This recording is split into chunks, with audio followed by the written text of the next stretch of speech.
Right now I'm calling because I'm actually on my way to get abortion pills at a clinic, and I truthfully don't know what to do. Planned Parenthood, for instance, they say it's just cells dividing, but I can't help but feel like it is a life. I don't want to look back and regret it. The best of the week on Relevant Radio. Let's go to Alicia. I hope I'm saying it correctly, in Chicago. Good morning, Alicia. Good morning. I was looking for a sign today. I was randomly, this radio station came on and I just started listening to it. I was actually listening to it when it was NPR. And right now I'm calling because I'm actually on my way to get abortion pills at a clinic. And I truthfully don't know what to do.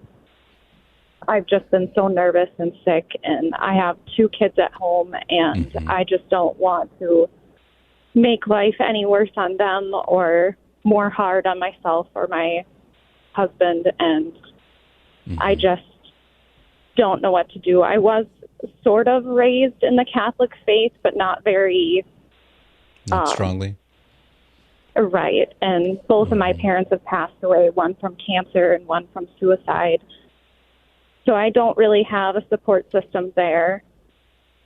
I'm in my last year of school at university, and I just feel like now is really probably one of the worst times that this could happen at, and I just don't know what to do. Okay. The first thing I'd like to say, Alicia, is that I'm so glad that you took a moment to call. I mean, to press pause and maybe get a second opinion, think it through a little bit more. That's a good thing. I'm really glad you did that, first of all. Now, you have 2 kids at home. How old are those kids? I have a 2-year-old and a 7-year-old. Okay. So you are busy. You got your hands full, no doubt about that. But isn't it interesting when, as busy as you were, and I mean, I have 11 children, so I remember when I was a young dad, how busy we were. Lots of kids. We didn't have 11 kids all at once, but we had a lot of kids. But one thing that really struck me, and I wonder if you had the same experience, was that as busy and as focused as we were on the first child, our son, when the second child came along, it didn't change anything. It just made it better.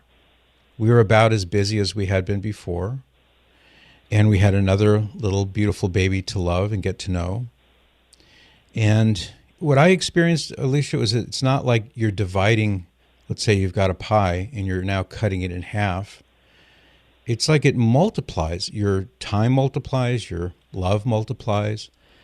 And I wonder if you went through anything like that between your first and second baby. Did you feel like with the second baby that you were like digging a hole for yourself, or did you love that baby just as much as the first one? I did feel that way. It's just I noticed a lot about how it changed my oldest quality of life, how, then he was being told he had to be quiet more, and we weren't able to do as many things with him because he, we had the baby to care for. And, I just saw how much it changed that for him, and I am really worried about what that will do for my oldest and my youngest, about just their quality of life and their ability to not only have the things that, they want or need, but also their ability to be able to do the things that they want to do, and me having that time for them. I understand that sentiment. My experience is that love multiplies. It doesn't divide. It's not parceled out in smaller and smaller groups or smaller and smaller pieces. But I can't help but think about, in this decision that you're making right now, that in order for those things to happen, somebody has to die. I know, and that's like the hard thing, is that every bit is so opinionated. Like Planned Parenthood, for instance, they say it's just cells dividing, and that, I'm really early. I'm only 5 weeks, and they say that, it's just the beginning. And, you know, but I can't help but feel like it is a life, or that, you know, like it isn't just like a pregnancy, as they say, you know, and. Mm-hmm. Planned Parenthood, of course, is in the business of making money by doing abortions. So naturally, they're going to say anything they can to keep that money going. And that claim that they make is not true. I mean, we're all a clump of cells. You and I are both a clump of cells. We just look different now than we did when we were that age. Like you Right. look different now than you were when you were 5 years old. You look different now than you were when you were a newborn baby, but it's still you. So that life in you is a human being. It's a son or daughter, somebody whom God created. God creates the soul when the parents unite.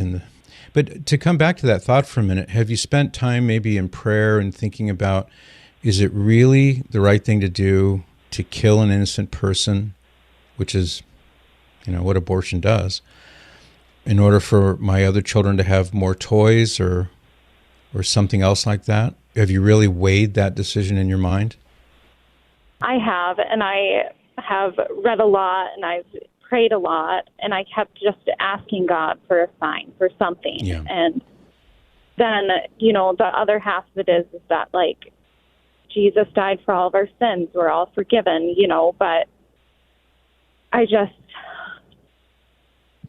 this is just the hardest decision I've ever been faced with, you know, and I don't want to make life any harder on my kids or take away from their quality of life by adding this to their place in my own. I understand what you're saying. I don't agree with it, but I come back to that question. When you say that, just think about what you're saying, that somebody will have to die in order for what you think might happen, which may or may not happen. Your children's quality of life may very well be just fine. But why should somebody have to die in order for that to happen? That's true. You know, here's another thing I was wondering when you called me, and I'm really glad you did call. I really am. And we have a lot of people praying for you right now, Alicia. Lots of people listening right now, or maybe even on their knees praying for you. But think of it this way. You asked for a sign. I don't think you would be calling if you didn't deep down inside realize there's something really wrong with having an abortion. And that's your conscience speaking to you. And that's true. There's something really terribly wrong with the option of killing somebody for really any reason at all. But I think that's a sign of hope in the middle of this situation that you're in. And that is that the voice of God is speaking to you through your conscience, saying, don't do this. And even if there are difficulties ahead, and I can understand why you're saying that. You're in school. You already have 2 little ones. I understand. But nothing would be so terrible that we could say, well, let's kill this little one so that we can avoid a difficult time. I'd rather go through a difficult time than to kill one of my own children. 1,000,000 times over. I agree. Right. And how will you feel later when your son or daughter asks you, Mommy, did you ever have an abortion? And you'd have to say, well, yeah. How will your kids feel about knowing that their mom, whom they love, who loves them, actually killed one of their siblings? That would be painful, don't you think? Painful for them, painful for you.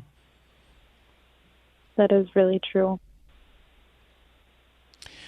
God will give you, I'm convinced of this, God will give you everything you need. What did Jesus say?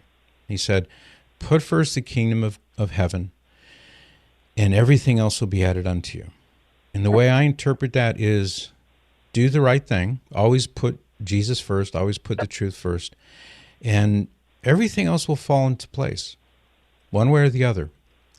But if you or I do something that's wrong or evil, then nothing will fall into place. Everything will be disordered from that point forward. And that's true. I mean, I'm sure you've seen that in your own life. When you set your priorities the right way and you do what's important, things just tend to work out well. And imagine yourself a year from now, 2 years from now, looking into that face of the little baby boy or girl that you're carrying inside you right now, and just trying to imagine what would it be like without you. And you'll never have to wonder about that, because you'll have that baby if you make that decision to give life to your child. Imagine when he or she is graduating from high school or getting married, and you're looking with so much love at that son or daughter of yours, and thinking of all the love and all the happiness and all the relationships and everything else that God has planned for you and for your child, your unborn child. All of that would go away if you were to go through with this. I hope you won't.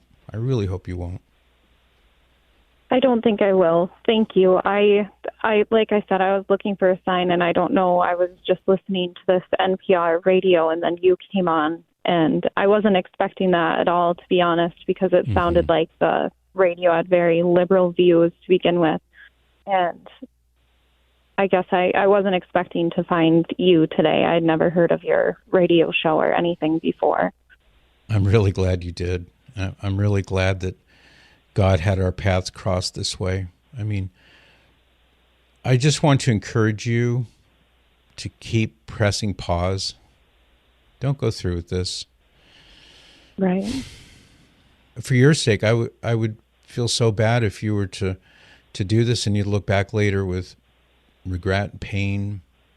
I don't want to look back and regret it. And it's just, I've been having so much anxiety about what life would be like with this child. I mean, we've gone back and forth so many times, like to the point where Monday we drove there and then we decided not to and then drove back. And it's not like a short drive. It was 5 hours, and I don't know. I woke up this morning just feeling so anxious and so anxiety ridden about everything. But I guess in those moments, I didn't think to just pray that everything would work out and that everything would be fine. And that's really all we can do.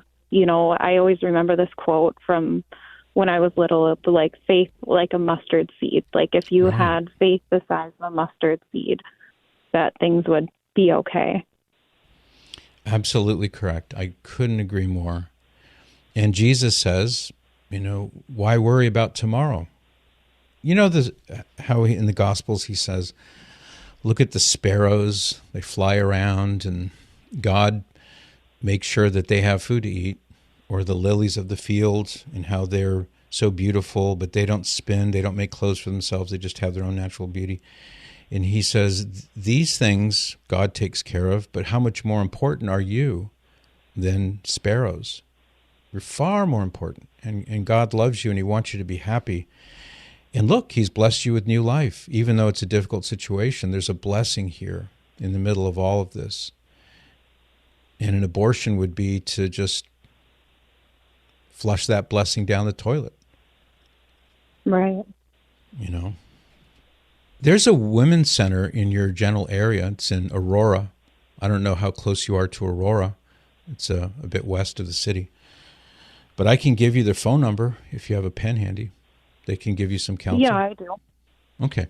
So it's called Waterleaf, like water, and leaf, L-E-A-F, Women's Center, and it's 630-701-6270. 6270.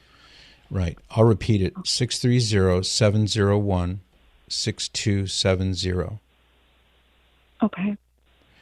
They're prepared to give you advice and good counsel. And, another thing I would recommend while I'm thinking about it is that maybe it's a little too soon right now at 5 weeks, but in a few more weeks, several more weeks, you can go in and see what your baby looks like with an ultrasound. And many of these centers have a 3D ultrasound where you can see three-dimensional. It's really amazing.